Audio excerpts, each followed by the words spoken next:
तत्र शूरमहर्षिश्च भीमार्जुनसमायुधि युयुधानः विराटश्च द्रुपदश्च महारथा धृष्टकेतुश्च कीर्तनः काशीराजस्य वीर्यवान् पुरोजित् कुन्तीभोजश्च शैब्यश्च नरकोशवान् युधामनुश्च विक्रान्त उत्तमौजश्च वीर्यवान् सुभद्रा द्रौपदेयश्च सर्व एव महारथा। এটি মহাভারতের প্রথম শ্লোকের চতুর্থ, পঞ্চম এবং ষষ্ঠ স্তবক, যেখানে দুর্যোধন পাণ্ডব পুত্র বাহিনীর মহান যোদ্ধাদের নাম নিচ্ছে।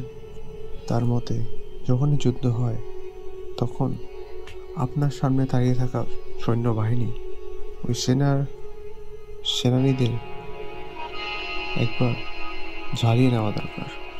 সেরকম দুর্যোধনও এই মহাযুদ্ধে সেটাই করছে। দুর্যোধন তার গুরু দ্রোণাচার্যকে বলছে, বড় বড় ধনুষ ধারণকারী ভীম এবং অর্জুনের সমান শক্তিশালী সৈন্যরা তার সেনাবাহিনী উপস্থিত।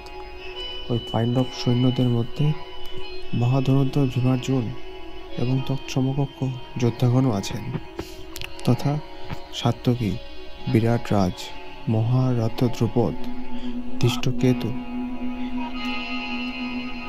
চেকিতান, বীর্যবান কাশীরাজ, পুরোজিত, কুন্তী ভোজ, নরশ্রেষ্ঠ শৈব্য, বিক্রমশালী যুধামন্যু, বীর্যমান উত্তমৌজা, অভিমন্যু ও দ্রৌপদীর পুত্রগণ, ইহাই সকলের মহারথ।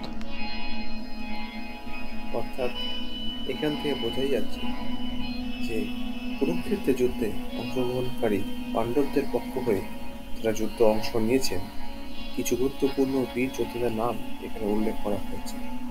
সঞ্জয় ধৃতরাষ্ট্র জানিয়েছে যে পাণ্ডবদের বাহিনী অত্যন্ত শক্তিশালী এবং তা বীর যোদ্ধাদের দ্বারা পূর্ণ।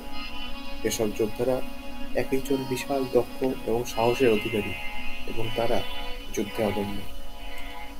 এগুলো যুদ্ধের গুরুত্বপূর্ণ এবং অংশগ্রহণকারী যোদ্ধাদের পারদর্শিতা তুলে ধরার চেষ্টাই এই চতুর্থ, পঞ্চম এবং ষষ্ঠ শ্লোকে তুলে ধরা হয়েছে।